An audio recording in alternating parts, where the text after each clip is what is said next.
Welcome back, Guardians, to the Destiny Tracker podcast. I am your host, Jay, and you're listening to the 28th episode. Wow, I almost forgot that. Cupid, I'm sorry. I just look up at my screen and I see you go, shh. And joining me this week are my wonderful co-hosts. We have J-Ram. Yay, let's go Pens. Welcome. We have Dan. Hi. Welcome back. And Pubin. Well, hi, you sexy, beautiful bastards. And bastardettes. Thank you. Our guest this week is the Geek Chick. Welcome to the show. Hello. Thanks for having me. Thank you so much for being here. So guys, we have a lot to go through tonight, but as always, we have a few announcements to make. So, you guys can find us on iTunes, Podbean, and the Google Play Store at Destiny Tracker Podcast. We do record the show every Friday at 8 p.m. Eastern, live on twitch.tv/DestinyTrack. If you would like to support the show, you can follow us on Podbean and subscribe on iTunes and leave a review. Your feedback is super, super important to us. Make sure you guys check out the other podcasts here at DTR. We have the Massive Breakdown Podcast, the TheRNGCast, the RNGCast, Rabbit Hole, and the TheRNGCast. You can find all of these podcasts on iTunes and Podbean. I'm just not gonna look at my screen, Cuban, because when I do, I laugh every freaking week. I just do it to mess you up, man. Alright, guys. So Dan, would you like to tell us a little bit about Level Up Foods? Yes! Level Up Foods, what's that? Hey! Ever find yourself in the moth yard when your stomach starts to grumble? Or out in the Valley of Kings when you need to pep up an energy drink? Well, look no further. Our friends at Level Up Foods have the snacks you need to keep your Guardians fighting fit and energized. Level Up Foods have a wide variety of options like Guru energy drinks, Country Archer original beef jerky, which was great last week, by the way. Oh, awesome. We know. We saw you with your face in the bag. Kind hearts. The selection is enormous. You can even subscribe to a box service to have some of these products brought to your door each month. Don't store this deal in your vault, because Gary's going to blow it up. You can order a box today and use our promo code ITSLIT17 for 10% off your next order. That's ITSLIT17 to receive 10% off some of these delicious snacks. We'd like to thank our friends at Level Up Foods for their support, and we'll see you on patrol. If nothing else, you should order just so you can use that bomb-ass code right there. It's lit17. Yeah. I mean, come on. Guys. It's literally lit. Dude, I still have some snacks, surprisingly, and they're everything was delicious. Everything. So what you're saying is not only quality lasts you some time, like you're not going to run through it. There's enough there that you're going to get some longevity out of the items you get in that there box. If you pace yourself. Last week I was not pacing myself, but you're just supposed to say yes, dude. Okay, yes. Yes, lasts forever. Yes. So much. I could feed an army with what comes inside this box. We probably shouldn't get into false advertising, but it's a pretty small army, Pubin. One box could feed one person in that army. It's pretty good. All right, guys. So, Geek, tell us a little bit about yourself. What do you do here in the community? I started streaming Destiny about 2 years ago. And I've been playing Destiny since the beta in 2014. And I just kind of fell into it as far as streaming goes, because I figured when I started streaming, I was like, all right, well, I already played this game, so I might as well continue on with the adventure. And I actually started doing mostly PvE stuff. I was never really a PvP player. And then I would say, in between, like right before Taken King, I would say I got really into PvP mostly. And I rarely do PvE now, so I'm kind of just like derping around the Crucible. I'm not like talented by any stretch of the means, but I have more fun, I think, in PvP than PvE. For some reason, I can get like sticky nated to the face over and over again, but if I have to wipe in a raid, I like lose my mind. I don't know why. Nice. So what got you into streaming? It was actually a friend of mine. He is a YouTuber, and he was like, hey, why don't you do YouTube? And I was like, I don't know, man. I got to like learn all the recording software and all that. And I don't really have time with a full-time job to do all that. And he was like, all right, well, why don't you try Twitch? And I was like, I don't know what that is. And he's like, oh, it's just like a live streaming website. He's like, you have a PlayStation 4, just like hook up a PlayStation camera and start streaming. And that was it. And I started streaming once a week. And then it just kind of evolved from there. Nice, nice. So, Pubin, you first, man. What question do you have? Right. So I think the things I've got for you, one is sort of a Destiny-ish thing, and the other is more like a Twitch thing. Okay. So you mentioned, you actually just mentioned it when we were talking before, that kind of you sort of taken some time to play some other games. And so what would you say to people who are kind of worried about cheating on Destiny, or, you know, maybe they feel bad about playing other games other than Destiny, you know, especially coming into this time where we're not going to be getting really any content up until Destiny 2. So Right. what would you say to those people that kind of are, you know, are unsure about going to test out the waters with another game? I mean, at the end of the day, like, we are gamers at heart, and most gamers don't just play a single game monotonously forever and ever and ever. Unless you're playing World of Warcraft, I guess that would be the only example I would think of. But I felt the same way. Like, when I would play other games, I would worry not only about what my community would think, but the growth of the channel as well. Like, was always in the back of my head, because at the end of the day, my community was in the Destiny community. But, you know, as long as you have fun with it and showing people that you're having fun with the games that you're playing, because at the end of the day, your channel kind of feeds off your emotion. So if you're feeling stressed or angry or whatever the case may be, they're going to feed off of that, and they're going to be like, this is kind of weird. Like, I feel bad that she's or he is feeling bad. But I found that, like, sprinkling in Destiny with other games has, like, done wonders, for my blood pressure, because I was mostly playing, like, PvP and Trials. But just, like, everyone's like to be experiencing different games, because at my heart, like, I am more of, like, an RPG player, like, single player video gamer. I always have been. Like, I always played, you know, Final Fantasy and, like, the Zelda series and, like, Golden Sun and Kingdom Hearts are, like, some of my favorite games of all time. So Destiny was, like, a new adventure for me. And lately we've just been finding, like, random indie games, and, like, we've actually returned to Kingdom Hearts because they did the remake recently, and it's been really fun. So I would say, like, don't be afraid. You know, a lot of people treat their channel like their business, which is smart. But at the end of the day, like, people come to your channel to, like, have fun and forget about whatever's going on in their lives, and you want to be in that, like, good mood and entertaining mood to, like, receive that back to them. Awesome. So I guess then going next, actually something that I wasn't even going to ask you, but we kind of talked about it last week on the podcast. Mm-hmm. What would you sort of rate Destiny? You know, so the last 2.5, 3 years, like, what are your kind of, as this game comes to an end, as Destiny 1 winds down, we just finished Age of Triumph, like, what is your final grade for Destiny? Like, your overall thoughts? Maybe the Cliff Notes, because we could probably do, like, a whole essay on yeah, I know, our overall thoughts, forever. But you know, like, how do you feel about it looking back on your overall experience of Destiny 1? I mean, at the end of the day, like, I think, and I say this all the time in my stream, I think Destiny and I have a very love-hate relationship, but it's obviously mostly love. Otherwise, I wouldn't still be here. And I've been playing, like you said, I've been playing this game for 3 years. That's the longest I think I've ever committed to a video game. But at the end of the I've day, ever committed to anything. Yeah, I know, right? Like, longer than all my relationships, actually, now that I think about it. But, you know, I would give it like an 8 out of 10, just because I have memories in this game that I'll never forget. And there are moments like, you know, your first lighthouse run, your first raid completion, whatever it may be, like, those things can never be duplicated.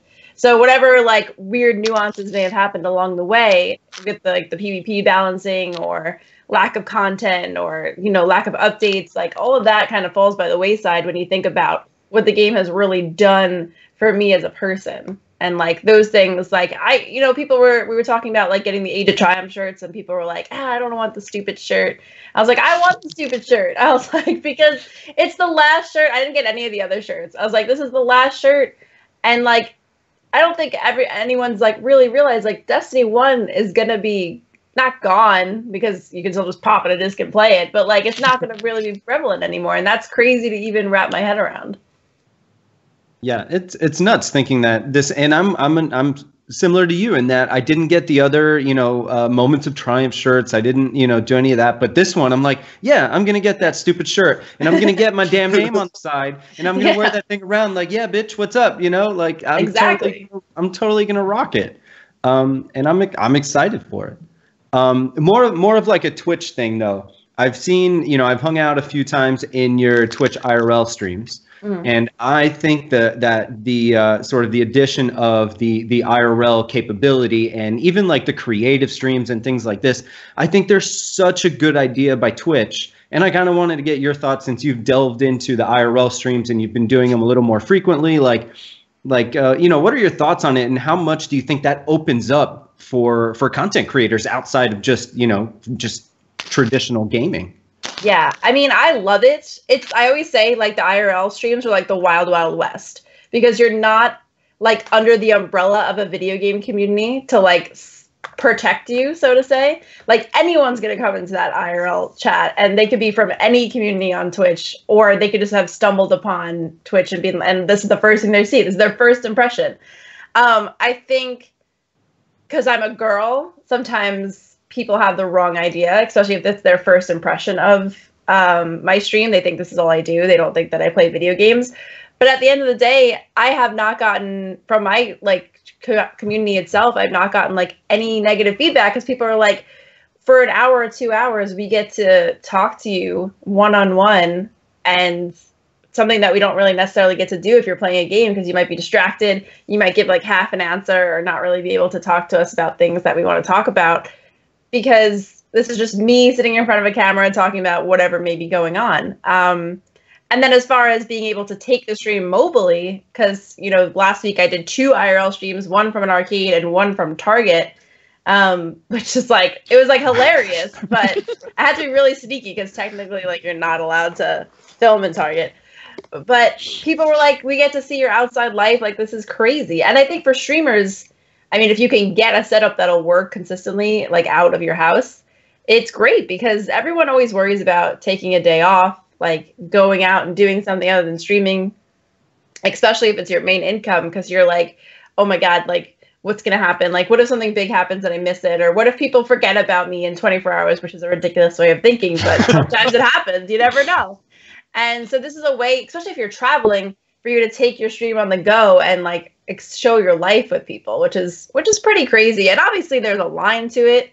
But I think like the responses have been really positive overall. Of course, you get some people in chat like being like, oh, this is a girl on the internet making her money just sitting in front of a camera. And I'm like, dude, I'm wearing like a men's t-shirt. Like, I don't know. I'm not wearing a t-top like doing jumping jacks. Like, I don't know. But I can see how, like, you know, I do go in the IRL directory, and I do see how, like, some people who get that impression that every IRL stream is going to be like that. Mm-hmm. Because I can't say that I haven't seen stuff like that, you know, in the IRL directory. So it is kind of like a gray area. And I actually went on the Twitch subreddit last night, and I was reading all things about IRL, and they were like, IRL is where like creativity goes to die. But some people are like, no, IRL is like a good format for people who might not know where to get started to really like attach themselves to a community. So I think overall it's good. It's just about like everything else on Twitch, like how you do it. Like, you know, just don't wear a tube top and do jumping jacks. I mean, if that's what you want to do, I guess, but I wouldn't recommend it.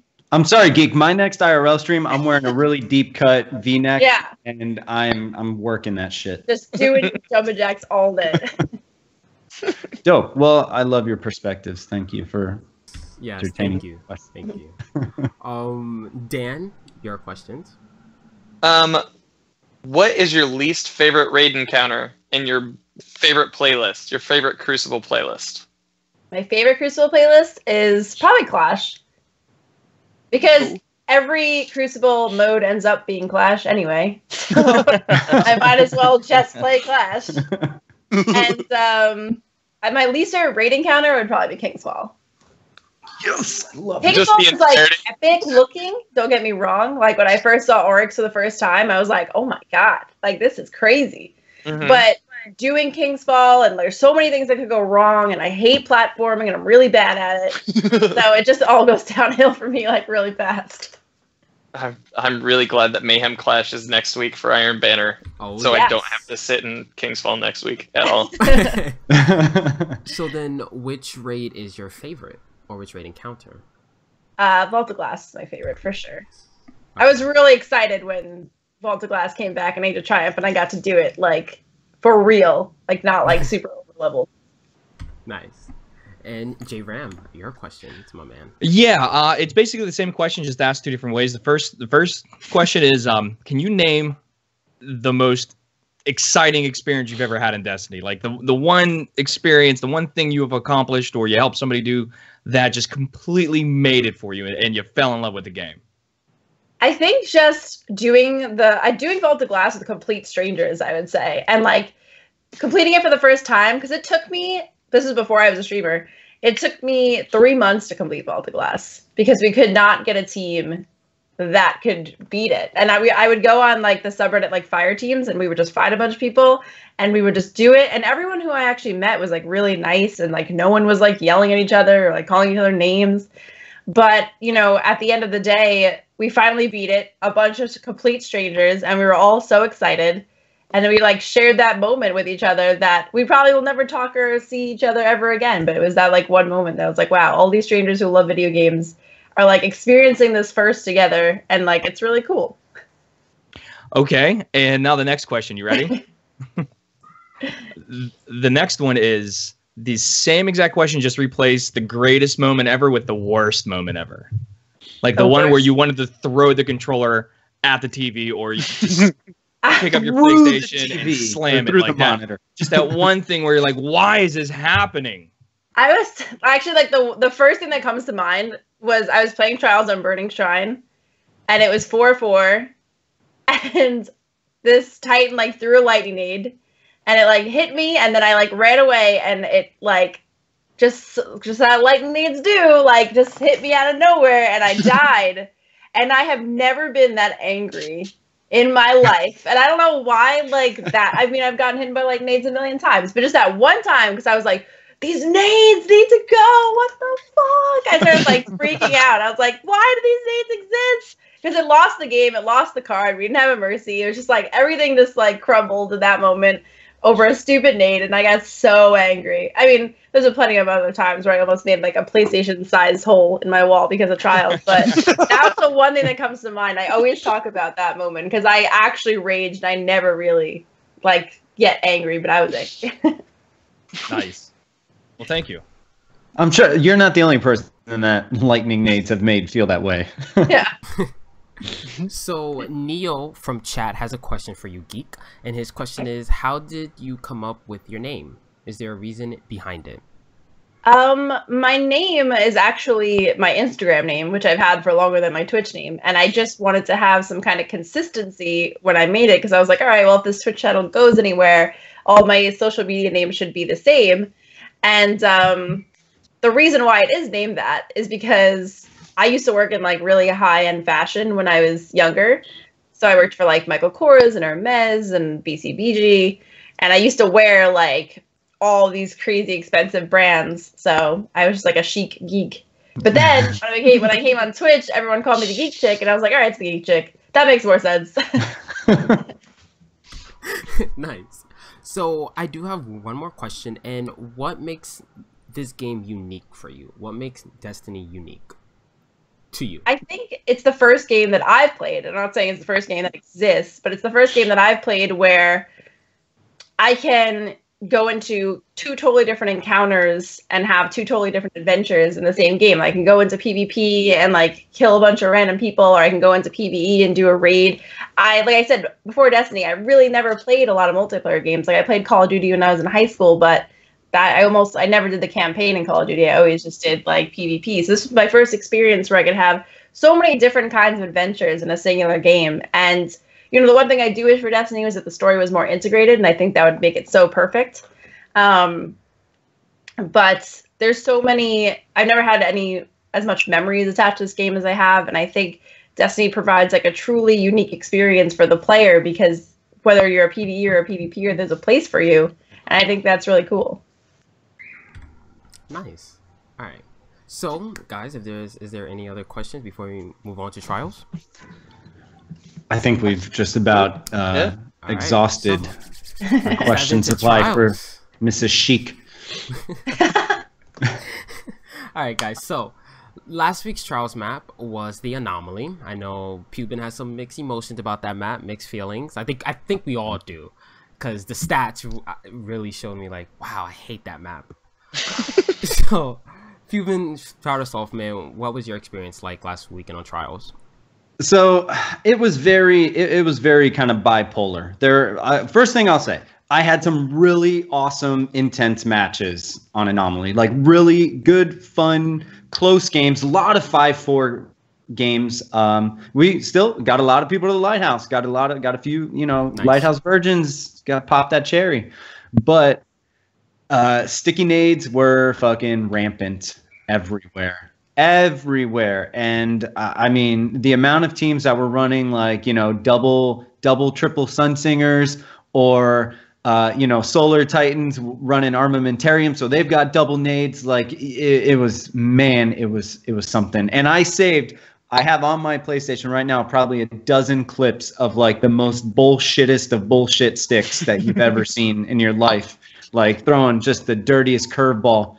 But that being said, it was okay. Like if it wasn't a match where you're running against triple, the map played all right. The special ammo economy still sucks, but the map played all right. There were a lot of good battles. We had a lot of good runs and a lot of really good, close, fun games.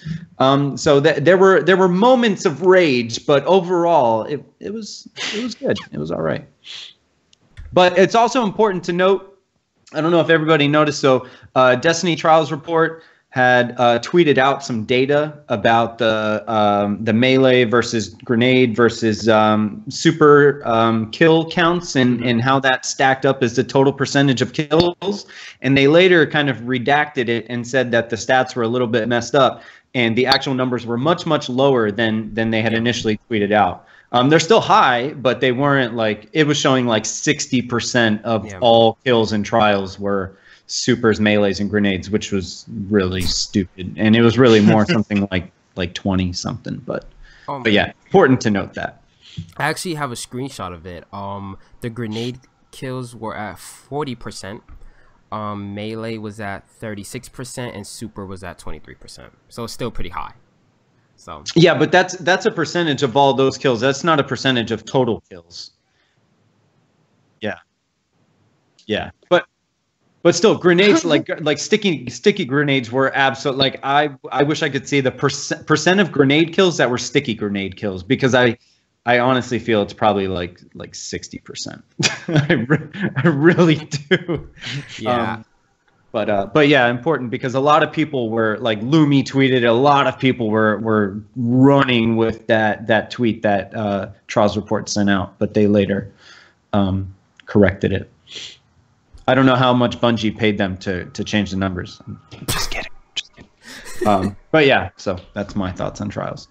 Nice. So Geek, did you play Trials last weekend? I did. I didn't play as much as I usually did, but I played a couple of games. All right. So how was your experience? Yeah. I mean, the same. Like, Anomaly is actually one of my favorite maps. And I know, like, I never used to be the map that it is now, or how it's played, rather. And obviously that's for the reasons being that the meta has changed so drastically. But everything was sticky needs. I was playing a Blade Dancer because I'm a masochist. And I had to switch to flux grenades, which I literally probably have not used flux grenades since 2014, maybe, since like my first baby hunter was like born, and that's the only nades I had. But it was crazy, and I think maybe that whole sticky nade thing with Anomaly may have started during like the Halloween trials, because I went flawless during the Halloween trials without using a gun, because I wanted to see if I can do it. So I was a Sunsinger Warlock with 2 sticky nades, and I just went in, because I was so, and I was one of the people who, when they first announced the Halloween trials, I was like, guys, don't get mad. It's going to be fun. Like, let Bungie introduce something fun and new. And then like by Sunday, I was like, I'm going to kill everybody. I was like, I want everyone to be dead. I was like, this is the worst thing ever. So yeah, but it was the same thing. It was just like sticky nades all over the place, and icebreakers and no Lambions. That was no variety. Feels bad, man. Yeah. It's funny how, we're at the point now where we've played a lot of these maps, 2, 3, 4, 5 times, throughout the course of Trials of Osiris. And it's really funny to kind of think like how a map used to play in an old meta and then how it plays now. And there are times where I'm like, man, I used to really like this map. I used to really like this map for Trials, and now I can't stand it. Yeah, that's how I felt about before like they changed the special ammo. Widow's Court was the map, and I was like, yes, Widow's Court's my favorite. And then people were like camping in apartments with shotguns. I was like, what is this? I was like, this is supposed to be a sniper map. I was like, this is ridiculous. So yeah, it changes. Yeah, when it was rotating maps, the week on Earth Day weekend, I got really excited for Widows whenever we would hit it on that first Friday night. I was like, oh, Widows, let's go. And then yeah, people were just like holed up in the church, and I'm like, no, you're supposed to like engage me at long range, dude. Don't just hide up there.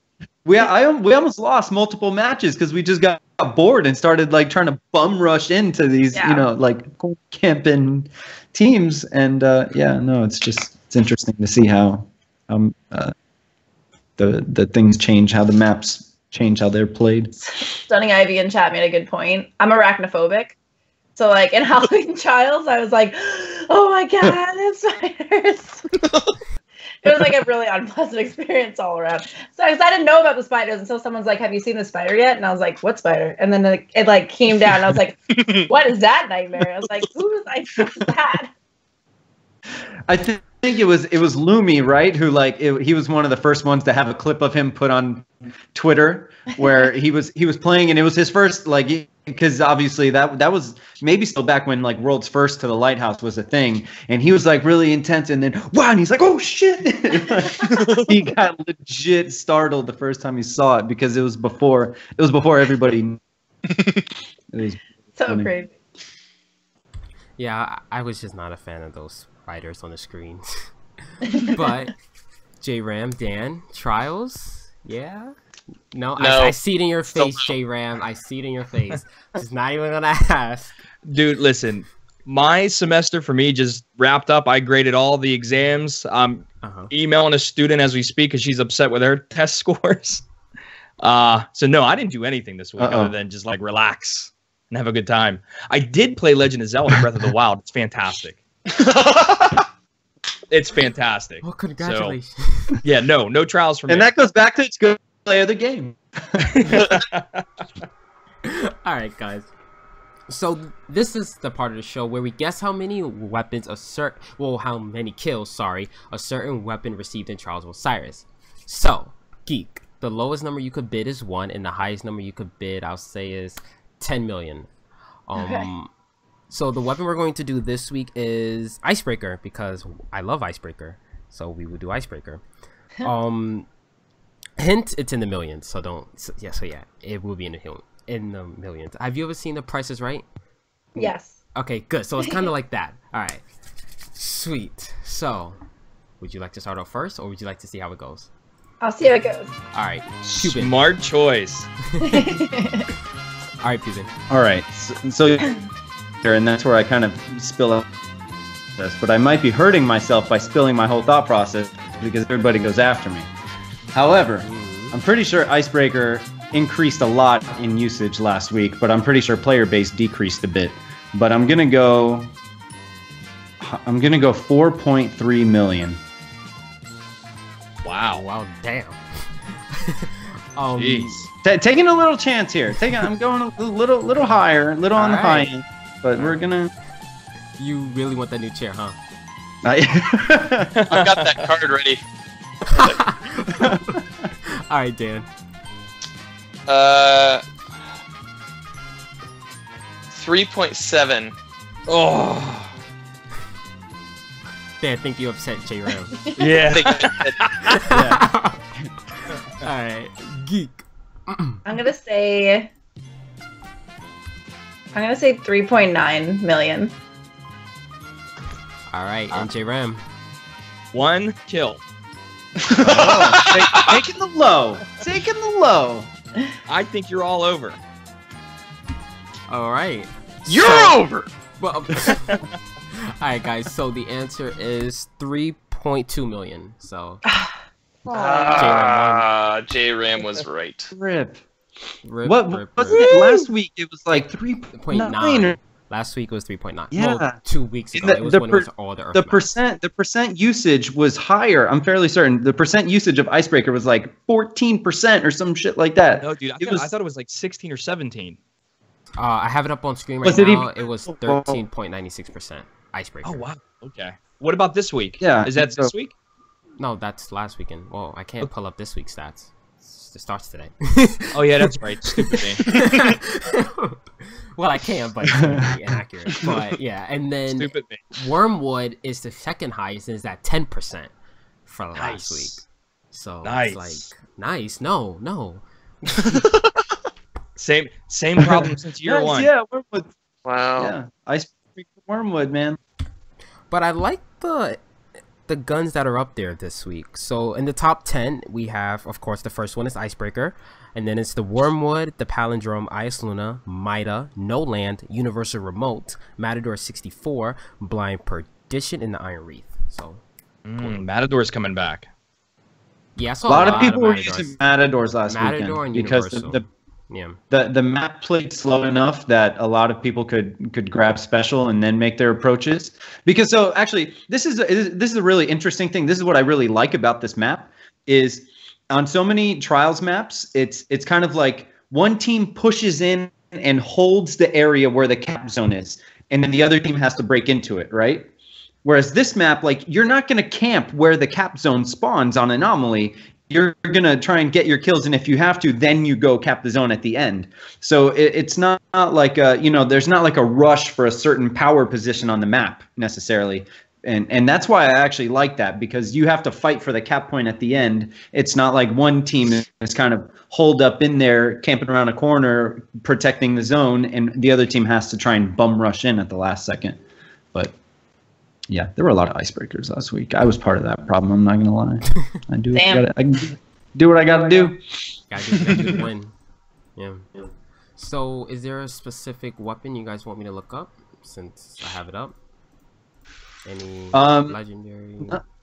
Nothing off my head. I will say expect for palindrome usage to go up this week, even though it's already the #1 primary. And if you don't know already, guys, public service announcement, there's an absolute beautiful god roll palindrome that everybody needs to pick up. It's got rifle barrel, rangefinder, Icarus. It is a monster. It's my absolute god roll. It's the roll of hand cannon on the pally that I've been trying to get ever since the palindrome became a thing. But Lord Shaxx just doesn't give me any fucking palindromes because he's I've gotten 2 with all the damn Crucible and Trials I play. I've gotten 2 palindrome drops ever, and they were both absolute trash. So yeah, go buy the vendor palindrome. Everybody's gonna be using it. It's absolutely. And Jaden says stickies are the #1 primary. Can someone slash ban Jaden? Yeah, I expect the palindrome kills to go up. I think we should read that next week on the show. I'm excited to see that. Yeah. Last weekend it got I've closed the page 2.2 million. So I expect. And that's the top primary, right? That's yes, the top primary. That is the number. Well, icebreaker. I'm kidding, but yeah, it's the top primary weapon. It's a solid gun, man. Some people don't like it though. Some people think the recoil is too clean, kind of. I like the Ice Luna better. So if I had a Luna with that roll, I would use the Luna because I like the kick of the Luna, and I like the Baby Hawkmoon, man. All right, so this week's map is Twilight Gap. It's a pretty close quarters map, right, Pubin? You would say? Yeah, I mean it's well, you'll definitely see a lot of sidearms. The map will probably play slow enough with most teams that you can run a shotgun if you want to.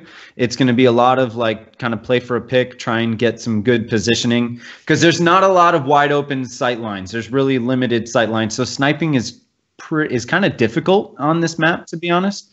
And one spawn, the top spawn, kind of has an implicit advantage where they can essentially camp out right where the cap zone is going to spawn, and the team that spawns down low kind of has to really fight to get angles and play that. So I'll tell you right now, guys, your strongest nades here are going to be lightning nades.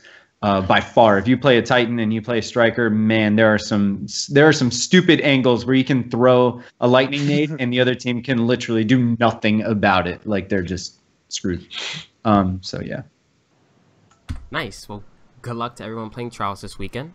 Have fun. Speaking of that, we'll be doing Trials tonight right after the podcast. Me and Hanuman, get ready. Nice plug. All right, guys. So, let's talk about Iron Banner. Iron Banner is returning next week, Tuesday, May 9th, I believe. Yep, May 9th. The game mode is Mayhem Clash. It's the first time they're ever adding Mayhem Clash, which I'm excited. And I called it a few weeks ago on the podcast. I did say Mayhem Clash will be the next one. So thank you. Yeah.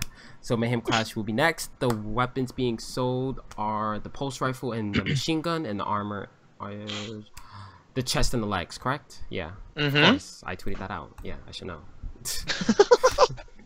So Dan, I know you like Iron Banner, so are you excited for this Iron Banner?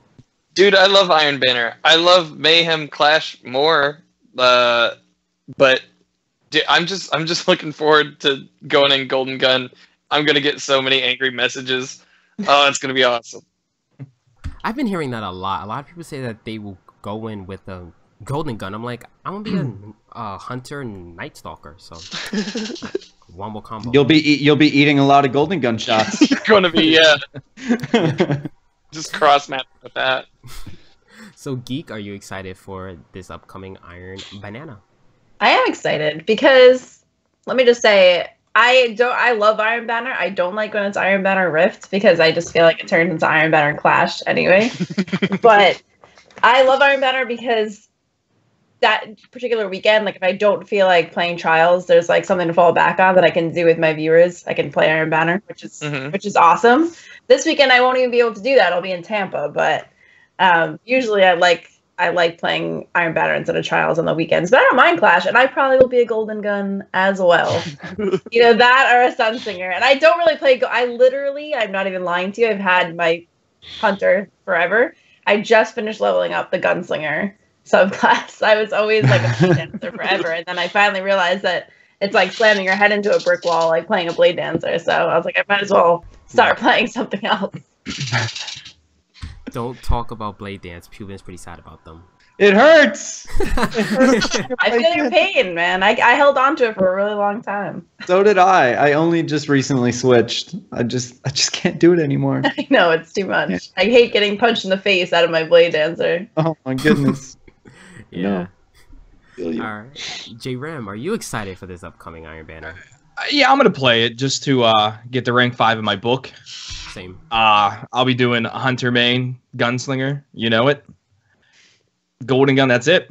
I'm just gonna do it to get the book. As soon as I get that rank 5, I'm done. You are gonna go raid, aren't you? Right. Yeah. I had a really successful raid week. Nice. You know. Yeah, some of my best times yet. So awesome. You know, we'll talk about that later. GG. Yeah, and Pubin, you're up next. Are you excited for this upcoming Iron Banner? I mean, we say this every Iron Banner. Like, you just take a game mode, dress it up, and call it Iron Banner. It's really nothing different than what it is when it's in the regular playlist. That being said, I'm still going to play the shit out of it because, you know, why not? I don't need any gear. I don't need any progression. I don't need the node in the book, but I'm going to do it because it's when, you know, a lot of people hop on to play. And so I'll be, you know, doing Iron Banner with viewers. I'll be slapping together, you know, stomp squads of friends, and we'll just run around with, you know, maybe we'll do different challenges. We'll run around with 6 of all the different, like we'll keep rotating 6 of all the different subclasses. And do it that way. That'll be fun. But yeah, I mean, I'm gonna play it. It'll be fun. I like Mayhem just because, I don't know, it's chaotic and you get to feel powerful, and you know, I main a Hunter anyway, so whenever I go into Mayhem, I run a Golden Gun no matter what, and it's just a lot of fun. So yeah, I'm gonna play the crap out of it, even though I don't need anything from it. Nice. I play Fun Police, but I don't have a Bubble Titan leveled because I never play Titans because I hate them. My Bubble Titan is still not leveled either. Yeah, you don't play PvE on Pubin. I could tell. When I do, I play Night Stalker. Like when I raid, I run a Night Stalker. Yeah. Well, I'm glad you brought up that point at the beginning of your last statement about Iron Banner. So how would you like to see live events change in D2, like Iron Banner?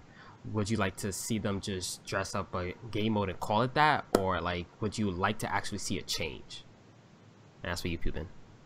I would like to see a change. How? I'm gonna like honestly, like they say, you know, what was the tagline when they first introduced Iron Banner? Like, light level matters, you know, now it matters. Yeah. But it really doesn't factor into anything. Like you play Iron Banner and you go play regular Clash, like there's really no difference. Because, you know, it just because everybody's near max light, the drop off isn't such that if you're, you know, 390 or 395, you're really gonna feel a difference.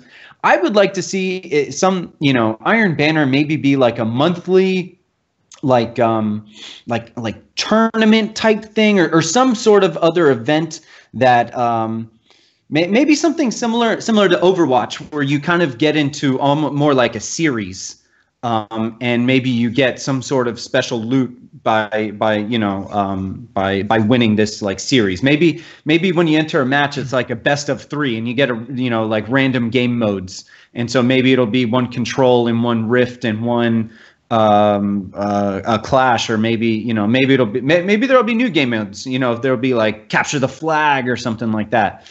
And so I want it to be something that feels different than the regular playlist, whatever shape that takes. J-Ram? Yeah, I would like to see to just piggyback off of what Pubin said. I'd like to see that in addition to restrictions. For example, you might get into a playlist where your special weapon is you can't even switch on to it. So every single encounter is going to be a primary weapon. People won't know what to do. Well, that's the fun of it, is to figure it out. You know, make it difficult. Or another one would be like your grenade and your melees are the recharge is increased dramatically, but no supers. You know, and make that like a weekly thing. Like, well, when the Iron Banner drops once a month, make it that week. Like, okay, this week it's a new challenge for you guys. No primaries, but we're gonna put special spawns everywhere, so you're gonna have ample amounts of special ammo. It's just you got to figure it out now. Like, I think that would kind of freshen it up a little bit. That's an interesting thought. The only thing I would add to it is if it lasted for a full week, like a full week of not being able to use a primary, things might get a little bit stale. What might change it every day or something like that. Yeah, what might be cool is like there's say a list of maybe like 3 possible modifiers, and you get a random one in every match you join. So one time it might be like primaries are gone, but then you join another match and it might be like, you know, grenade and melee cooldowns are increased and damage for primaries and weapons are toned down. I'll tell you one thing that pisses me off is tell me 2 things if you want. Well, no. Here's what it is. You ready? Gravity does not affect Guardians whatsoever. We play on all these different planets, and yet we still have the same jumping abilities. That needs to change. It's a sci-fi world. It's sci-fi, baby. Yeah, well, that's what I'm saying. Like maybe you know, every day you're on a different map, but since it's on the moon, you could jump way higher than you can on Earth. On Mars, not as high. You know what I mean? And they know how to do that.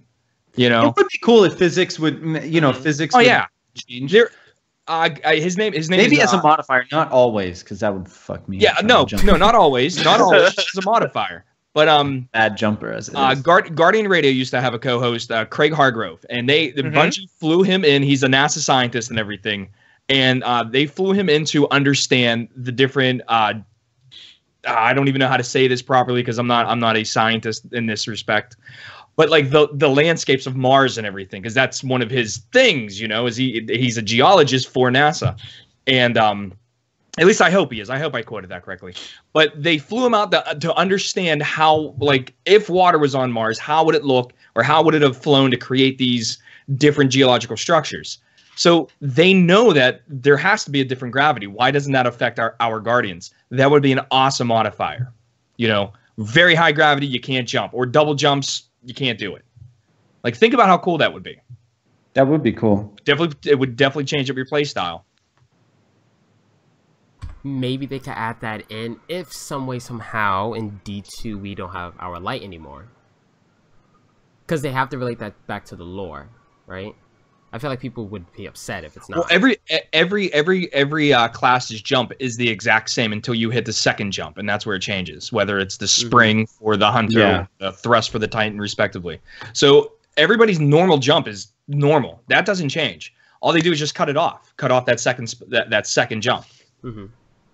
All right, Geek. Even your loadout would change. I mean, think about a hunter with Bones of AO. There's no need for it now. You would change up your loadout. Yeah. All right, Geek, your thoughts? I mean, I like comparing it to Overwatch. As someone who plays Overwatch, I feel like there's always something new and exciting to do in like Overwatch PvP. And obviously that's something that Blizzard does really well. And I'd like to see some sort of variety in Destiny PvP. Like, I would love to see a ranked gameplay in Destiny, like how Overwatch has. Like, I would love that. I mean, I honestly don't think that Trials is going to be in Destiny 2, like in my heart of hearts. So I think that ranked gameplay would be like a nice little, segue, I guess, into a Destiny without Trials. But I would like to see new events. I think the modifiers idea is a great idea. Like, just something different where you can only use one type of weapon, or you could only use you only have like one super the whole game, or something crazy. But just to like spice it up a little bit and not run into the same monotonous gameplay all the time. Because at the end of the day, if you're a PvPer, and not that I dislike PvP because I do play it, but if you're like, no, I never want to raid, I never want to do any of that, like you do need something to keep you coming back on the PvP side. Mm-hmm. So actually, if you think that Trials is not, in your heart of hearts, like you said, you think that Trials is not coming back, first of all, that thought just scares me. But I mean, you could argue that while this game was kind of on life support during content droughts, Trials is really what kept the game alive in a large part, especially in the Twitch directory. I don't think that a ranked playlist, as much as I think that I want a ranked playlist, and I think Destiny needs a ranked playlist for Destiny 2. I don't know if a ranked playlist would sustain Destiny like Trials did. Yeah. I feel that. Depends on how, I mean, obviously, and the thing that would have to happen is Blizzard balances their game so frequently. Yeah. Like, the same thing would have to happen with Destiny. Otherwise, it wouldn't work. I agree. I was listening to another podcast, Destiny Community Podcast, and I think it was Professor Broman brought up the point that he doesn't think Trials is coming back either, for the sheer fact that people are charging for Trials carries. And apparently at Bungie, that really pisses them off. Because, big time. Because people are charging for that, and that's not the scope of the game. It's, you're supposed to compete and get to this, Mercury Lighthouse thing that's great, and you get this great loot, but it's turned into a, you pay to win. Mm-hmm. And if you think about what this game is supposed to be, that's the exact opposite of what it should be. So, yeah, Geek, I'm going to have to agree with you. I don't think Trials is coming back. I don't think it's coming back at all. Not disputing what you're saying, but people also charge for raid carries. Yeah. Oh, absolutely. I had one individual come into the chat when I was streaming the one day and asked, how much do you charge for a raid carry? Yeah, and so I'll pay for a raid carry. But it's the same thought of, like raids. Like, would you say that obviously there's going to be raids in Destiny 2, and come Destiny 2 when the raid is out, you bet your ass that people are going to be charging and people are going to be paying to get carried through the raid. But I think it's exploited more in PvP as opposed to PvE. I wonder. I don't know. It might be. You very well might be correct, but I wonder. Because I know there are websites where it's, like X amount for a Trials carry, X amount for a raid carry, X amount for, buy two, get one free. What was that one? Speaking of carry service, Destiny Con last year, I think it was called Destiny Carry Service, and they were giving out business cards. I think I still have one. Interesting. Very ballsy. I did not see that. I remember when I started streaming here, there was some website. I'm not gonna say the name of it because it was just ridiculous. But I went through and I thought it was just a group of Sherpas that were getting together. But no, they were charging like $70 for a raid completion for Wrath of the Machine, I think you put that in our Discord, Dan. I looked at that. Oh yeah, because I was pissed off about it. I'll pay like $20 to whoever wants to carry me in a King's Fall raid, because like you will earn that $20. It won't be easy peasy. But I think with the trials thing, I don't know. I experience this a lot, and this is not something that I really necessarily want to believe, but I've heard the argument that trials is not going to return because people think that trials is the heart of the toxicity in the Destiny community. So they want to purge that somehow. But you know what? With that kind of thing, when people are interacting with other people on an online database, like, there's always going to be toxicity. That's just how it works. Like, it's in any video game. It doesn't have to be Destiny. It could be anything. But, I have heard that argument being made. But I think at the end of the day, besides like the raid mentality, because I feel like Destiny wants to go more in the way of an MMO, and in doing so, obviously they'll keep the raid part, but they might cut the trials part. Mm-hmm. It'll be interesting, because I certainly think that whether it's trials or it takes another form, there's got to be some sort of end game PvP for those hardcore peers, and whether it's trials or whether it's something else, there's going to be, with that high level competitive target, you're going to have that group of toxicity. It will rear its head. It's certainly going to be a smaller volume than of the great people, but it's always, they always seem to be the loudest of the bunch. Yeah. But yeah, so it's one of those things that, fortunately, I don't know if you'll ever eliminate. So I still have the business card. Shocking. I just right there. And I'm on their website, and man, I'm disappointed in this community. Well, not the community as a whole, but this service. For an example, 3 flawless 9-0 trials card, $119. 1 trials card. You can be a millionaire. I know, right? Like, I'm disappointed to even see this, and they're having a sale right now. Like, that's the sale price. The regular price is $180. One friend to us. Like, I'm disappointed to see that, because this is a game. It's a video game. So I don't think they should be doing that. Yeah. Well, listen, I've been very outspoken, of being vehemently against anybody. I'm against it 100%. Trials carry. I even had a guy come into my chat entering a raffle so he could play on an account recovery.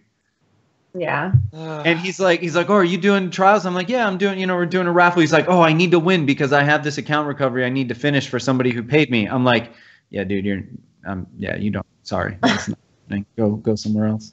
I'm not a fan of that either. Big thing out there, but anyway. It's sad. It's wow. So thank you, J-Ram, for bringing that up. Yeah, you're welcome. Thank you. So, what were we talking about? Anger. Pineapple on pizza. God! You guys are wrong about that. Okay. Let's get the van back on the road. All right. That could come later. So, let's wrap up this trials talk. Anomaly is the map. No, Anomaly's not the map. I'm tired. The map is Twilight Cap. Iron Banner returns Tuesday. Have fun, Guardians. Let's talk about some Destiny 2. So, Geek, I did see that you were invited out to the D2 event. Congratulations. Yes. Thank you. I was invited, but I had to turn it down because... Can I say my joke, guys? Sure. Go ahead. It's not as fun if you guys just go. Hold on. Jake, what's your joke? I'm gonna mute. So I cannot go because you see, like, my body said yes, but my wallet said no. So, Now, Jay, when you came up with that, okay, did you start dancing and everything? I actually came up with that because you look like a dancer, right? Okay, I'm a programmer, so anyway. You can be a programmer and a dancer. You just look like a guy who likes to dance. What's wrong with that? Okay, sure, but no, I actually came up with that right on the spot, right before the show started. So yeah. Now don't say my joke. I would trademark that. Well written. Yeah. So yeah, Geek, I saw your tweet saying that you cannot go, but have you made your decision yet? Yeah, I'm gonna go because Nice. here's the thing. Like, a lot of streamers right now are talking back and forth to each other about whether it's a smart decision or not to go. And I did hear that. it really is, you know, at a certain level, like your stream does become a business, like I said before, and you have to make the smart decision. You have to make the call. And it's much more than just playing video games in front of a camera. Like, you have to calculate these decisions based on how you think your stream's gonna suffer, how you think maybe the potential growth's gonna be. You have to balance the pros and cons every time you decide to take some time off. I haven't taken more than like a week off from streaming, and I don't even know how long, besides having my internet go out while I was in Idaho like a month ago. That was unfortunate. I almost went that crazy. sucked, didn't it? Yeah, that was really, really bad. But you know, Goth and Broman were talking about how they weren't going. Goth said he wasn't going for family reasons. Broman said he wasn't going for business reasons, and I totally agree with that. People were kind of upset, but you know, you have to understand that the internet has such like a short-term memory loss. Where like if you're not on the up and up all the time, like you could just fall to the wayside very quickly. And with Destiny coming out, like if I were, you know, the top 5 streamer in Destiny, like 100% I would stay home. Because then, you know, at the end of the day, I want to be there with my community and talk about Destiny 2 to a bunch of people and be the face of Destiny 2 when the reveal ends. And I totally understand that. For me, at the level that I'm at, where I'm still growing, I want to seize this opportunity and network with these people and, you know, meet people that I wouldn't necessarily be able to meet because maybe our paths would never cross. And I know I've already been talking to like the new community manager from Activision, and I was like, you know, for me, this is more of a networking opportunity and that's why I go to these conventions and events and stuff like that, because you never know what could happen. You never know what could happen with Destiny 2. You never know what could happen with Twitch. You always have to have like a plan B. And I choose to network with these people so that if, you know, for some reason, someday I decide that I don't want to stream on Twitch anymore, I could like call them up and be like, hey, like, you know, I want to get into your field. Like, do you have any insight? And now we have a friendship, and, you know, it might not have existed if I stayed home. Yeah, So, I agree with you definitely. 100%. Like, I'm actually disappointed that I can't go, Yeah. but I will be at Guardian Con, and then I'm planning a trip to Seattle in August to go to PAX West. So oh, nice. that's I exciting. really want to go to PAX It makes West. up for it. Yeah. So I've never been to Seattle either. Same. So it'll be my first time. So, yeah. But I am. I mean, disappointed I can't go. Yeah. It's kind of crazy. The only unfortunate thing is I was not expecting to get invited. I didn't know that they were gonna extend, you know, such an awesome, like, giant hand to the community. And I'm going to Tampa on Thursday for the speakeasy, and then I literally get home from the speakeasy on Sunday. I'm home for like 48 hours, and I go on a plane to LA. Damn. So that's the only unfortunate part. Is like I am taking a little bit more time off from the stream than I would like to be, but I think at the end of the day, it's gonna be worth it. Are you going to be doing any IRLs? Like, I think it might I be cool will. to Oh yeah, pop on an 100%. IRL Yeah. after, you know, one of the Bungie days and be like, yo, this is all the stuff that I saw that I can talk about. And, you know, And I think that's why I'm a little bit more open to it than I would be, because, you know, like at Goth's house, like he has a stream set up, so that's fine.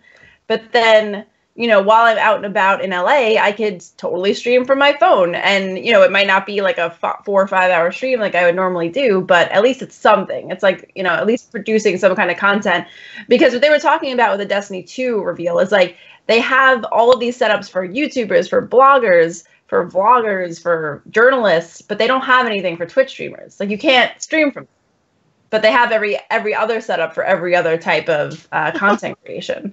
So they were like, you know, we can't do our jobs, but everyone else could do their jobs. We're just there to kind of experience it. Yeah. well, good. I think the event is going to be awesome. It's going to be huge. I was honored. Like, going to be huge. Oh my god, this again. Sorry. I'm sorry. It's okay. All right. It's okay. It's okay. I've accepted it already. I am honored to be invited out there. I have long conversations with Justin, Cosmo, and a few others, just talking about them, saying, yes, I'm honored to go, but the cash right now. Like, flights are expensive from New York to LA. Like, I don't know if you, like, wow. I'm in New York too. Yeah. I feel you. especially leaving out of JFK. Wow, it's pretty expensive. So I just said no, I can't. But we will have a presence there. DTR will have a presence there. Yay. Or no. Oh, wait. wow. Yeah, let's go. I was trying to think. Yeah, I won't. Second. It's okay. Yeah, so I'm excited. It's going to be fun. I'm going to be home in my room doing the full coverage from my computer. Even though that sounds sad, but I will. That sounds great. You'll be fine. Yeah. You'll be good. But can we talk about that Activision earnings call? I was pissed off yesterday. About how we got fucking debated. Yes, because I was listening to that call, and it really sounded like we're getting another event this year, just for them to tweet out later saying, nah, sorry. I'm just like, then whoever was trained to say that said it wrong, right? I was pretty pissed off, and then people started throwing hate at me, and I'm like, whoa, okay, relax now. I got it from Activision. So... Yeah, well, it wasn't on you or on anybody. Yeah. It was, you know, it was. Yeah. That's exactly how it sounded. You know, that we were small content update, and I still feel like there's gonna be something. Yeah, they might not call like it something, but there's gonna be something before D2. It's gonna be something small, and it's gonna be it's gonna be a surprise. I got this. Like, I'm going like a 20% chance. 20% chance that there is something else coming before D2 that is going to act as the springboard into Destiny 2. All right. Geek, how do you feel about that? Do you think there's hope? Like, do you have hope that there's one more event coming? I do. I mean, Bungie's really sneaky at the end of the day. They're super sneaky, and they always like pull a rabbit out of their hat at like the end when like they're like the Steve Jobs one more thing like type scenario, like that's what they like to do. So I feel like they might pull some kind of segue. I don't know if it's gonna be just like, you know, the club coming up to Destiny 2, all your stuff just explodes in front of your face, like, or some kind of weird event. Or maybe it'll just be like one last hurrah, one last adventure. I know a lot of people are asking them to just like reset everything back to like day one of Destiny and like just let everyone just go crazy. I doubt they're gonna do that, but I'm sure they'll do something for sure, and I hope that they do. At least what if that wasn't supposed to be said on the live Activision call, and they're just one more free, and then everyone at Bungie's like, shut the fuck up. And they just like murder the guy at it. Shut up, you're ruining it. You got the guys in the background. It's a surprise for the kids. Just like shoved him out the window, and you'll never hear from him again. that guy got fired. He's in the basement. Oh yeah, he's done. He's done. Warm up the bus. D just walking around like, what'd you say? Huh? What'd you say? He and Cosmo just have baseball bats. They're dressed up like Samuel L. Jackson and John Travolta from Pulp Fiction. Absolutely. Oh my god. I think Cosmo is the Samuel L. Jackson in that. Yeah. Oh my god. Alright, J-Ram, your thoughts on what people said? Well, what I said also. I think there's gonna be something in the patrol areas, just like they did always. I mean, they're not gonna do anything crazy, if anything at all. You might see you might be going to the divide on Earth on the Cosmodrome, and all of a sudden you see a ball, and you're like, "What are you doing here? Why are you here?" Even that would be fine with me. I'd that's accept fine. that. Yeah, I'm cool with that. That would be interesting. Now, which Earth Patrol? The regular one or the Plaguelands? Because I think it's going to be in the Plaguelands. I say this because, like... Well, no, it has to be near... Well... Because of the story in the game. That's a really good question, because where is the tower located in terms of the Earth? Well, I'm not saying that. I'm saying, like, in the Plaguelands, because that's the most recent. Like, that's what the current time of the game is right now. Right, but if we're assuming that the tower is going to be blown up, then it has to be near where the tower is. Because you would imagine they would be doing scouting missions. I mean, you just don't go into, a country and just start bombing the shit out of it. You have scouts that go out there first. Listen, even if it's something as subtle as in the tower, in the distance, you see like a ship go by once every 15 minutes. And someone's going to be like, guys, like Reddit, one day it's just me like, yo, I fucking saw this shit pass by today. Bye.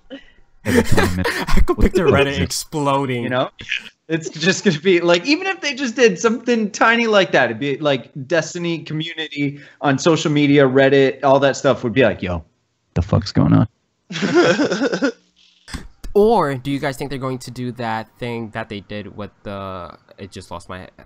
It just went away. That online ARG, I think it's called. Do you guys think that they're going to do that instead? Is it called ARG? Outbreak Prime thing? No, Yeah, the one before Rise of Iron. Like It was like the the whole Nano Knights. reality game. Yeah. Maybe. that'd be cool. I mean, listen, Yeah. I'd be down with something like that. I don't know what form it would take with the Cabal, you know, like that. That was actually, I thought that was actually pretty cool about how, you know, the infection spread throughout the whole Destiny community. And Yeah, that you know, was I don't know really if they intended for everybody to want to get them all, like yo, Why do you you got want all disease? you got all 6 infections, come pass that shit to me. Like, who knows? Maybe even on that website they were selling it. Like, listen, we got all 6 infections. You can get all of them on each character for For like $9.90. $50. But I mean, I don't know how they do it with the Cabal. But yeah, it's something like that would be really cool. All right. So, what do you guys expect to see on May 18th at this event? Because now my expectation is increasing. My expectation level is increasing now. Because on the earnings call, they talked about PC will be shown off there. And, shit. I think that's it. Well, they said like it's gonna something Yeah. special about PC. Like they said something. There was a quote, something about that Yeah, you will see the something PC about- features on console also. Like there was some features made for PC. It was a quote like that. Shit, where did I get that from? something that made it sound like Yeah. you should really have this shit. I know, I should stop saying quotes. I forgot. Something that made it sound like PC was gonna maybe have something unique that console doesn't have. And I saw on Twitter people speculating that, you know, maybe the official competitive side of Destiny might be on PC and not on console, which I don't. If there is an official competitive arena, I think it would be on console, not PC personally. But Yeah, because of the contracts and stuff. yeah, well, I PC. mean, I think PlayStation still has a lot of exclusivity. Got that word out, yes. With It's a toughie, Destiny, dude. so I think if anything, yeah, I trip up sometimes on. And so I think if they're gonna choose an official, we officially back this, I think it would be probably PlayStation. But Yeah. but yeah, I'm curious as to what unique aspects there might be on PC, if anything. Now, Jaden brought up a good point that we may see the beta dates show up on May 18th. 100%. J-Ram, Yeah, I do think you so have the too. post-it note ready? Oh, right here. Go get And Molly. Okay. Her name is already on it. All right, geek. So we have a little thing going on where we write down what day we think the PC days are going to come out. The winner gets a free This hug card. at Guardian Con. Wait, Yeah. what? No, you said the PC days? PC, What not did you- PC dates, beta dates. beta. Sorry, The beta dates, okay. Yeah. Sorry about that. Thank you for correcting me. Yeah, I the got you, beta bro. dates. So when do you think it's going to come out? I mean, I think it'd be interesting if it came out on Bungie Day. July 7th. All right. Yeah, because you have E3, and it's not going to Mm-hmm. come out before E3, I don't think. Okay. And then after E3, it could come out the week between E3 and Guardian Con. That's the only other week that I could see Okay, so- maybe happening. I know a lot of people are getting a little panicky because they're like, "What if it comes out during Guardian Con? What are we gonna do?" And I was like, I don't think they're gonna do that. I mean, not that like we are like the judge and jury of like Destiny, but I don't think they would do that. Plus, like, So actually, I'm curious, not to cut you off, but I am curious because I thought that, or I said on a previous podcast that I think that it's at least part of it's at least a consideration. They know how many content creators are going to be at Guardian Con. I think it's at least a consideration. Maybe not the end all be all, like, okay, we 100% can't do it, but I 100% think that they factor that in. Yeah, and I know that like I never want to like act like the streamers make the decisions for the game because I didn't know this, but like side note, like on Reddit, like people actually like don't like the streamers because they think they make all the decisions for the video game, which is like obviously false. But yeah, I think that I'm gonna say like like around Bungie Day that's when the beta will come out, because it'll be a I'm little gonna bit write after that down. E3, and I feel like that's around the time. I don't remember the time the original beta came out, but I feel like it was like July, August. July, August? Alright. Well, let me throw out this date. PlayStation confirmed their E3 conference will be June 12th. So just to throw that out there. But if you had to choose a day, you would say Bungie Day? I would say Bungie Day. All right, July 7th, you're in. It's a solid guess. It's a solid good guess. No one's guessed guess. it yet. Now, what are the other days in there? Like, what have our past, previous? I can guests? read them all for you if you want. Okay, yeah, because I forgot. All right, so mine. Just for the people at home. yeah. Alicia, Mhm. she says the first week of June, so whatever date that is. Pubit, you called the week before Guardian Con. Ninja with Noel is a week after Guardian Con. Mhm. Jay, you chose June 13th. Okay. I chose July 14th, which is the second week in July. Mhm. Evil Aura, June 18th. Danfinity, May 18th. Mhm. American And Dream. Tick, July 7th. All right. All right. So far, so good. I like how this is shaping up. I'm like yeah, I'm excited. nervous right now. Yeah, I know. I mean, let's be honest. I really want to win. So do I. I want to win everything. Out I of do. Alright. anybody. Let's confirm if Pubin wins, we're all pitching some cash to buy him a chair. Deal? Dude, I have a chair at home. Where? I- Okay. I've got have this a- gift card I'm gonna send Actually, to the winner. Yeah. Monday. Dan has a Monday gift card night, he's gonna send. It's Monday $10 at Goodwill. If I You if I never stream know you Monday can find. night, you'll see me sitting in a chair at a desk. Okay. All right. It's going to look weird because the camera angle. Because It's now gonna be a you look new like room. There's gonna be things behind me. There's get gonna to I'll have a put them. bed. Like Wow. it's gonna be crazy, man. Moving up, I see. Moving back. All right. So, what do you guys think will be playable at this event? Yes, of course, Destiny 2, but what content? Playable, Geek- or what do oh, we want to J-Ram. see? What do you think? All right, what do you hope to see? I Like just play- want to see. I'd like to see a cutscene that kind of introduces us to what the game is going to entail. Mm-hmm. I'd like to see like the menus, maybe some weapons. DUI. Mm. I want to say the first mission, but then I don't, Mm. and I'm torn because, like, obviously I want to see it, and I want to start, thinking about, okay, how am I going to approach this? But at the same time, I want to be completely surprised. So instead of a mission, would you want to see part of a patrol? Maybe a patrol, or even just some multiplayer, some PvP. I'd be fine with that. But I don't want to. Bungie No has story. this. Yeah, they kind of. Story. I don't Sorry. know why they do that. I don't know why they do it this way, but they give you too much. You know what I mean? Like, we knew everything there was to know about House of Wolves when they did their stream for that. We knew everything, and then we knew everything about Wrath of the Machine.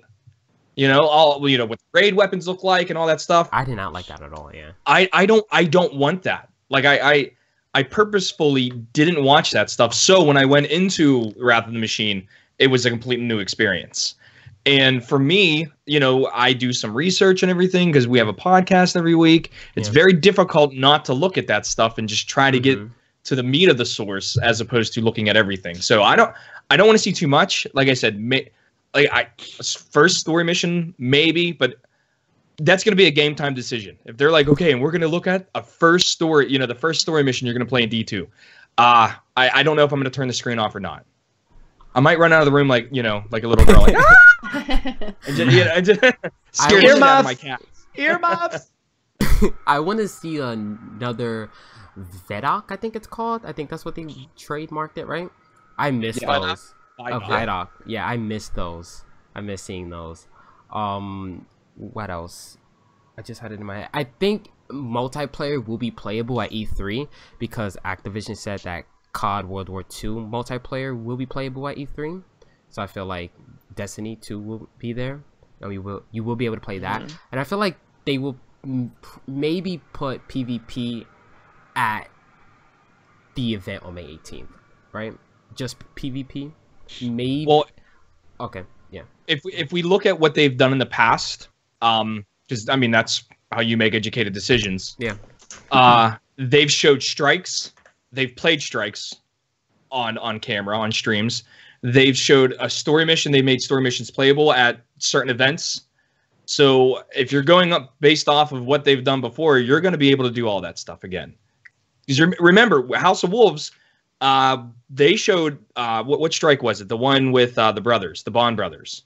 Oh, The Shield Brothers. They showed that entire thing. That was in They showed the entire strike. Yeah. And it's like, okay, now I know exactly what that is. Like, I didn't really experience it firsthand.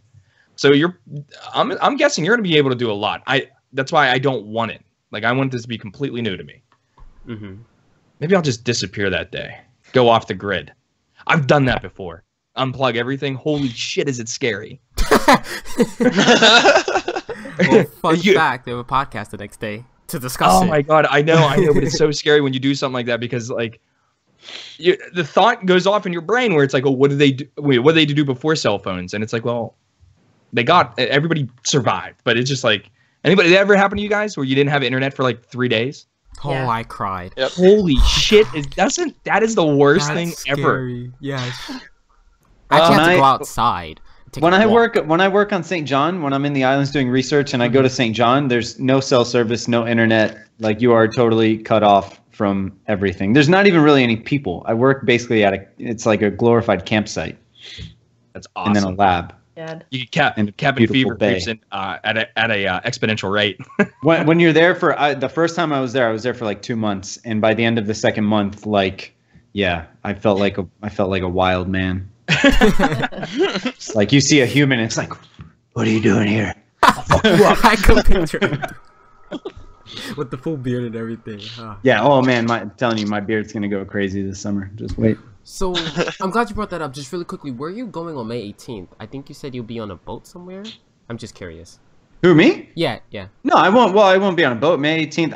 I go for my field research for my PhD. I spend the summer in the Virgin Islands doing research, and so I will be on St. Thomas working on my research. I leave May 14th to go there, Sunday, May 14th. So, I mean, it'll be a work day for me, but I'm gonna try and make my schedule so that I'll be able to watch it live and not have to go back and watch it later. But yeah, Nice. so I'll be in St. Thomas. Nice. So, Geek, what do you think will be playable on May 18th in LA? Yeah. I'm gonna say, just based off like other Destiny playable experiences before the content came out, I'm gonna say that we might only be able to play PvP, but that will probably be shown more. And I hope like we said, like, you don't show everything, because there needs to be like an air of mystery. Like, let me stumble upon something and be like, whoa, what is this? Not be like, oh, I've seen this whole thing played out already. But I think they will show probably like maybe a strike, or maybe they'll just show like a bunch of like interface stuff, which I hope to see, because I'm assuming that the interface is going to be different for PC to kind of like appeal to them and appeal to like the layout of a mouse and keyboard. But yeah, I think as far as playable things, I guess just based off what I've experienced in the past, I don't see us being able to play PvE stuff. I think it'll mostly be PvP, but we'll see. It's exciting. Oh yeah, it's exciting. It's exciting. It is exciting. It's like a little reunion before GuardianCon. Everyone was kind of like not expecting to see each other for another month, and now it's like everyone's gonna be hanging out for like 2 days. Pretty cool. Were you guys shocked about this event? Like, did you guys think it was gonna be at their studio in Seattle and not at a big scale event, like a large scale event? Because I don't think anything. There were rumors going around that they were gonna have like a press event, but no one did not think it was gonna be this huge. Like, yeah, I don't think anyone huge. expected like Bungie and Activision to extend the hand as much as they did to the community and be like, hey, everybody get on the bus and everybody like come to LA and, you know, experience this together. And I think it's like a really special moment. I think it's unprecedented as far as I know, that like something like this would happen. But I think it's like a really good positive experience. I know some people are kind of like, well, if everybody gets to go, then it kind of takes away from the special. And I think that's like, I'm like, no, that's a ridiculous thing to say. Yeah, that's I'm like, first of all, that's like super egotistical. But second of all, it's like we all just play video games on the internet. We all like the same things. We're all just a bunch of like internet weirdos who like probably like barely talk to each other in like public, like have these conversations on the internet. So it's like it's a really cool experience, and it's gonna be, you know, I think it'll be really fun, and it's gonna be one of those memories that you'll have forever. Oh yeah. Oh, I wish I was going now. Thanks. Sorry. It's fine. It's okay. I'll just cry. All right. So Dan, what do you think will be playable? A couple PvP maps. A couple PvP maps. OBX Boy in chat actually has a really good observation. If D2 is more open world, I bet we get to explore one full area, but without all missions live. And I can see that happening. Honestly, like I'm just gonna be happy to see whatever they have. I'm for sure thinking that we'll see like a gameplay trailer that will go out live. But other than that, yeah, I don't know.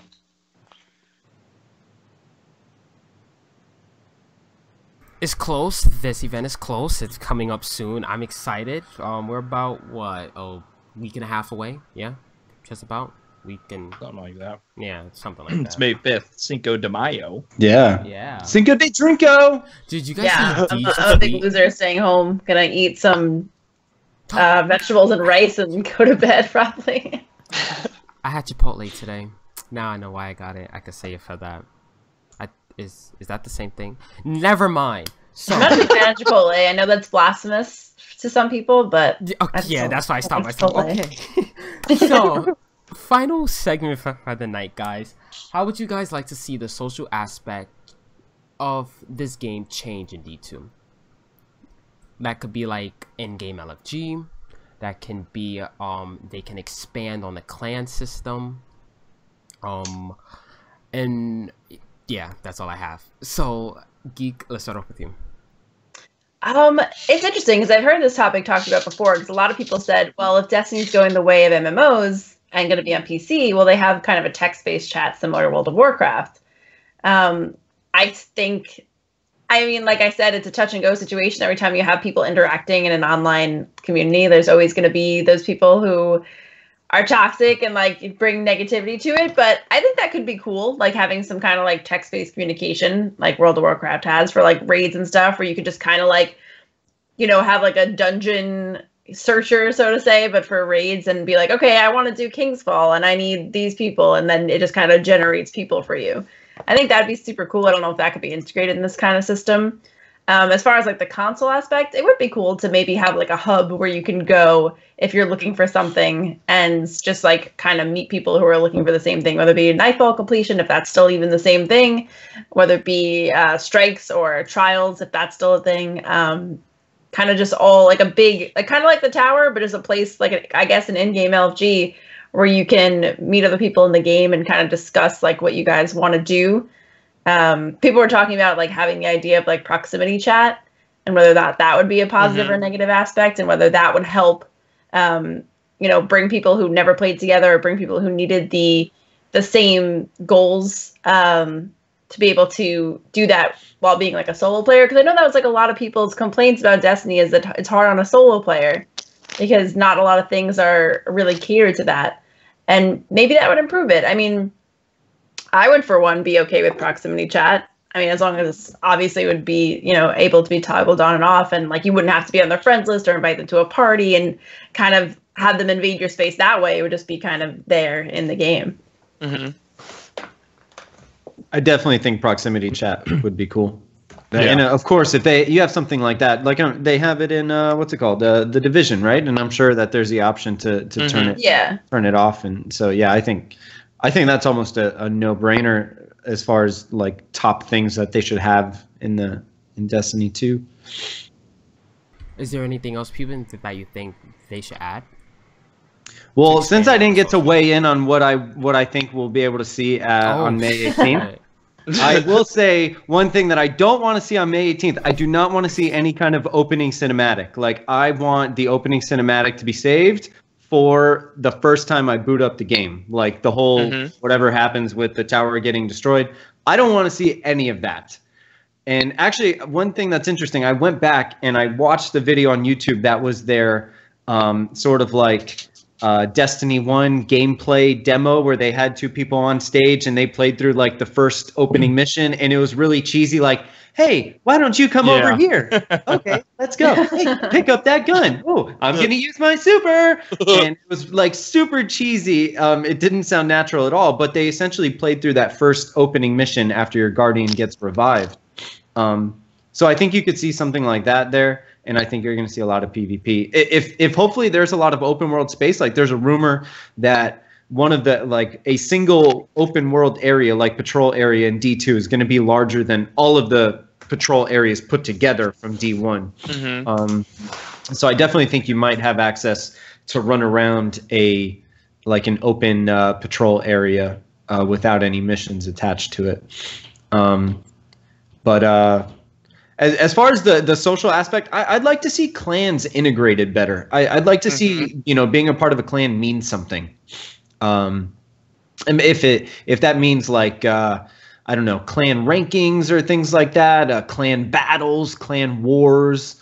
I like that they finally put in like your clan roster so you can invite people straight from your clan list. Maybe even expanding on that more. I don't know how you could, but maybe even being able to subdivide it by your interests. Like you can mark yourself as a PvPer or a PvEer, or maybe even like, within a clan, like you can toggle on your name, like what you want to do right now. Like I want to play PvP. Yeah. So anybody else in the clan that wants to play PvP would know like, oh, hey, Pubin wants to play PvP. Let me shoot him a message, or I want to do strikes. So, oh, hey, I want to do strikes too. That might be like being able to, within your clan, like label yourself as interested in this activity. And so it would almost serve as like a clan LFG, I guess, that you can see what everybody wants to do. That might be cool. I literally just thought of that. I don't even know if that makes sense. Yeah. Nice. J-Ram? I'm not going to reiterate what other people have already said because everyone's been nailing it as far as the thoughts that I've had in my head. One thing I'd like to see is watching people start raids again, like in Vault of Glass. That was so awesome. So as far as bringing the social aspect into it, in terms of that, I'd love to see something like that because there's been multiple times where I was on a patrol and there were 5 guys out there and I started shooting a Praetorian and they would shoot me a message, hey, can you join? Yeah, sure, why not? And you just join up with them and then you end up making friends that way. So I would like to see that. All right, and Dan. I think it would be cool if you had like a bounty board system where you could create a bounty based on what activity you're looking to do, and that way you could give more experience to players who reply to it. Also, I want to see factions more integrated in, like maybe have like an event during like Iron Banner, like there's a board showing which faction is doing better. And they get a rep buff as that goes for like the next month or whenever Iron Banner comes back. That's a cool idea. Yeah, that'd be cool. There's a lot of really cool ideas. Like the 100 does that thing with the LFG, where if you post that you're doing a Sherpa run, or if you're a new person and you're looking for a Sherpa, they give you kind of an XP bonus by saying, oh, you do 10 of these, we're going to put you down as a Sherpa +1, and you get added benefits to the website for doing that. Oh. Things like that I can see. I can see working in the game. Mortal Kombat actually does that faction war stuff. Mm-hmm. It's been a while since I've been on that game, but I do know you pick a faction and then they have tournaments and everything, and if your faction wins, you get some bonus prize or something like that at the end. So it's definitely doable, and other games have been doing it. Mm-hmm. Now it's time to integrate it. Yeah. It's like, you could even like, what if the Crucible Quartermaster was like a faction in and of itself outside, like, there's just so many different options that you could choose to personalize it and also like compete and make friends within the game. It'd be cool if you could be like a representative, like if joining a faction meant more than just, like getting a package from them every so often. Like like you could actually become somehow like part of part of the Crucible team or part of the Vanguard team. Yeah. And there were other things associated with that. I think that'd be pretty cool. And in the trailer, we saw the guys decked out in all red that were like Crucible people, Crucible warriors. They had like the Crucible swords on their arms, and the armor was all red. So like it and they were all going to fight together in that trailer. So it might have been like the Crucible faction there was going to battle. And I definitely think that they could expand on factions and create new factions, like a Crucible faction. Yeah, that'd be freaking dope. Speaking of factions, I think I would like to see like a Lysander faction. I would like to see him come back. Jay mentions Lysander every episode. Everybody brought it to my attention, so I had to say it. Okay. Yeah, I say Lysander at least once on every show. Well, you said it twice there. Yeah. Jay's gonna have a kid one day and name him Lysander. Get over here, Lysander. Third drink. You're up to God damn it, Lysander! Why'd you do that? All right. So what I would like to see is I would like for them to integrate clans more in game and an in-game LFG, not for raids but for other activities. Like I want to be able to go up to like a screen or something and I'm able to look for a team. So that's what I mean by in-game LFG. I don't want to do like click on a raid and it finds a team for me already, like the circle, like 0 or 1 out of 6. Yeah, no. So yeah. Are there any games that have in-game LFGs? Yes, The Division, and it was actually pretty good. I liked it actually. You had to go up to this laptop and then you click on the activity you wanted to do and it will search for a team for you. So yeah, that's why I got that idea from. I never played Division, so I don't know. But that'd be interesting. You don't want to. Yeah. All right, guys. Wow. So great show tonight, guys. What's the show? Any lasting thoughts before we move on to our final question? Any lasting thoughts? I'm ready for the final question. Right, let's do it. So yeah, let's go. I'd love to talk about food in our final question. Okay. So really quickly, I had this argument on Twitter, and people were telling me that I need to they were yelling at me, yelling caps, because I told them I put syrup on the side of my pancakes, not directly on it. Like I put it on the side of my plate and I like to dip my pancakes into it. Is that weird? No. No, I don't think that's weird. I mean, I put syrup on the side of my plate and dip bacon in it. That's not weird either. That's not that weird. Okay. How do you want it? That's all. What the hell's wrong with people? Like I don't like it soggy when you put the syrup all on it. And you gotta no. I'm sorry, no. I'm gonna say it. I've never put syrup on the side. Syrup goes on top, and then if you do it properly, you get a little bit that goes off the edge of the pancake, and that is what I dip my bacon in. Scoop it in. That's what I dip my bacon in, because like you wouldn't think it, but yeah, syrup and bacon goes together. Marriage. He's eating pancakes right now. Jay's eating pancakes right now. It just reminds me of my nephew. My nephew, when he was younger, he just none of his food could be touching on the plate. So he just everything had to be there's peas over here. There's the meat, whatever. It's just I don't know. Jenny does the same thing with syrup, and it's not wrong. It's just it just different. Feels that way. I put powdered sugar on my pizza. What kind of pizza? Now that is weird. Now wait, let's before we start naming names. I have a powdered sugar food too that doesn't generally take powdered sugar. I want to know how you started putting powdered sugar on your pizza. Okay, so there's this pizzeria by my house that has really sweet sauce. It's called a sweet sauce pizza. And it just tastes really sweet. Obviously there's just added sugar to the tomato sauce or whatever. So I was I want to recreate this, but that place actually isn't that close, and it's kind of in a rough neighborhood, so sometimes I don't want to venture there at night. So I was all right, I'm just gonna get a regular slice of pizza and put powdered sugar on it, like from one of those little canisters that you would bake with, and see what it tastes like. And it tastes really good. And I think also it's from when I was younger. My aunt always used to order a calzone and put powdered sugar on the calzone, and it used to taste really good. So I was like, all right, I'm just gonna put it on pizza and see how it tastes. And there we go. That's really interesting. No. So I had a drunken night in college at Denny's, as did many college students. And I was sitting next, I'll never forget this night. I would always go to Denny's drunk and get buffalo chicken strips.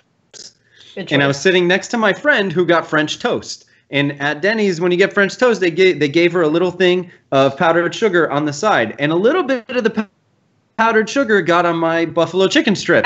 And so when I ate it, it had it, and I took a bite, and I was like, yo, that's so good. And so I would just kind of like, from then on, I would get a little, like, could I have powdered sugar on the side of my buffalo chicken strips, and then just, put a little bit on. It's like sweet and spicy. Absolutely. It really makes sense. See the faces that I get at pizzerias when I ask if they have powdered sugar. And like, obviously I didn't order anything that would require powdered sugar. And they're just like, for what? I'm like, for the pizza? And they're like, oh, weirdo. I'm like, all right, sorry. I get you, though. Yeah. I get you. Yeah. And she knows what good pizza is because she lives in New York. So good I pizza do. comes from New York. I know. I have this great pizza shop right down the block that I love going to. Good. But if it didn't already have Japanese food on the way right now, I probably would get pizza, but decision's already been made. But do you put Hawaiian pineapples on your pizza? I've only had pineapple on my pizza once at California Pizza Kitchen, and it was really good there.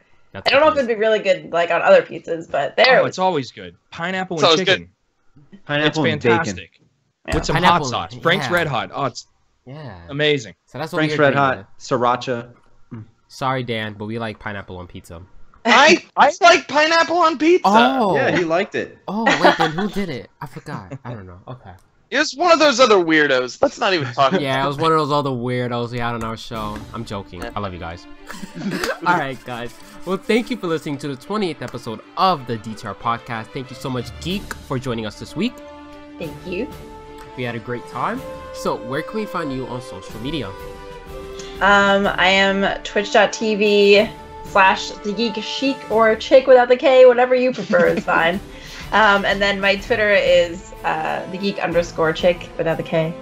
And then my Instagram is the same as my Twitch. So, in case you want to look at pictures of my face. Alright, nice. Pubin, this is your favorite part of the show. My favorite part. All right. The ending. I know, right? The ending is the favorite part. The end. So you can find me on Twitch and Twitter at Pubin_games. It's all the same. It's all the same now. It's not different anymore. Pubin_games. Also, you can find me here on twitch.tv/DestinyTracker right after this podcast. I'll be going live with Hanuman. If you guys have watched the DTR streams with Hanu and I, Hanu is a god at this game. So we'll be doing lighthouse runs for people. And thought I'd mention Hanu freaking jebaited my ass. I messaged him during this podcast. I was like, yo, dude, you're on for tonight, right? He's like, no, man, I got shit to do tonight. I can't. So I sent out a tweet. I was like, are there any Sherpas online tonight? And then he commented on it like #baited. So yeah, Hanu doing the thing tonight. So come hang out. Good luck, guys, and have fun. Alright, J-Ran, where can we find you on social media? Twitter and Twitch, J_Rambo9119. That's simple. Go Pens! Woo! Dan. You can find me on Instagram and Twitter at DanFinitwitch, and you can find me here on Twitch at DanFinity. PSN's the same. I need to work out my Xbox thing before I get one, but other than that, that's it. Alright, guys, you guys can find me on Twitter at J_DTR. You can follow Destiny Tracker on Twitch at Destiny Track and subscribe to us on YouTube at Destiny Tracker. Well, guys, alright, thank you for listening to the 28th episode of the DTR podcast. My name is Jay, and we shall see you all next week. Adios. Bye-bye! Go Pens! Go hockey! Oh,